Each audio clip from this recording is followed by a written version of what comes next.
दोस्तों, झारखंड के लोहरदगा जिले का इतिहास मौर्य काल से है। लोगों का मानना है कि प्राचीन काल में यहाँ पर सभी तरह के लोहे के हथियार बनाए जाते थे। इस कारण इस जिले का नाम लोहरदगा रखा गया था।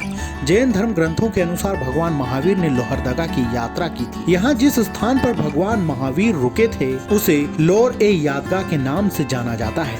सम्राट अकबर पर लिखी पुस्तक आईने अकबरी में भी किस्मत लोहरदगा का उल्लेख है।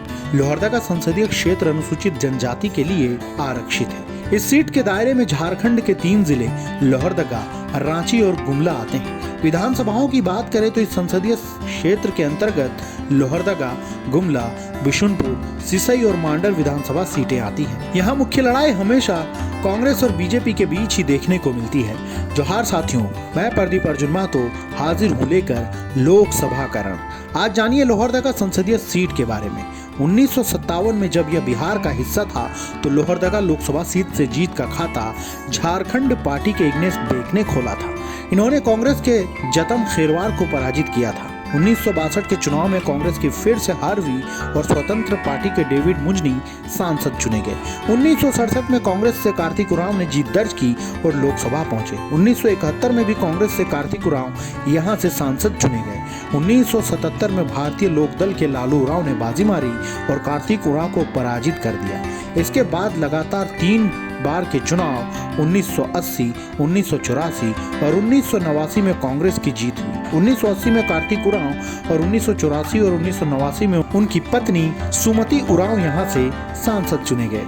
सुमति उरांव लोहरदगा लोकसभा सीट से पहली महिला सांसद भी रही। कांग्रेस के विजय रथ को भाजपा के ललित उरांव ने 1991 में रोक दिया और सुमति उरांव को पराजित किया। 1996 में भी कांग्रेस को हराकर भाजपा ने इस सीट से जीत दर्ज की। 1998 में कांग्रेस के इंद्रनाथ भगत सांसद चुने गए। 1999 में भाजपा के दुखा भगत ने इंद्रनाथ भगत को हरा दिया।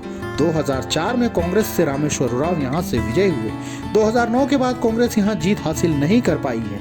2009 के बाद लगातार यहां से बीजेपी उम्मीदवार सुदर्शन भगत जीत हासिल करते रहे हैं। 1957 से अब तक हुए 15 चुनावों में से एक बार भारतीय जनसंघ के प्रत्याशी यहां नहीं जीत सके। वहीं 1980 के बाद से इस सीट पर हुए चुनाव में कांग्रेस और भाजपा के बीच ही टक्कर होती रही है। 1977 में केवल एक बार भारतीय लोकदल के लालू उरांव इस सीट से विजय हुए।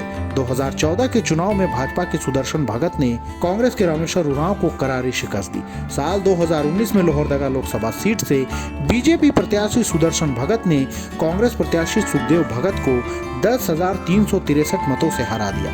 बता दें कि सुदर्शन भगत को 3,71,595 वोट मिले, जबकि कांग्रेस प्रत्याशी सुखदेव भगत को 3,61,232 मत ही प्राप्त हुए थे। तो साथियों, आपको कैसी लगी लोहरदगा लोकसभा सीट के बारे में दी गई ये जानकारी? कमेंट कर हमें जरूर बताएं।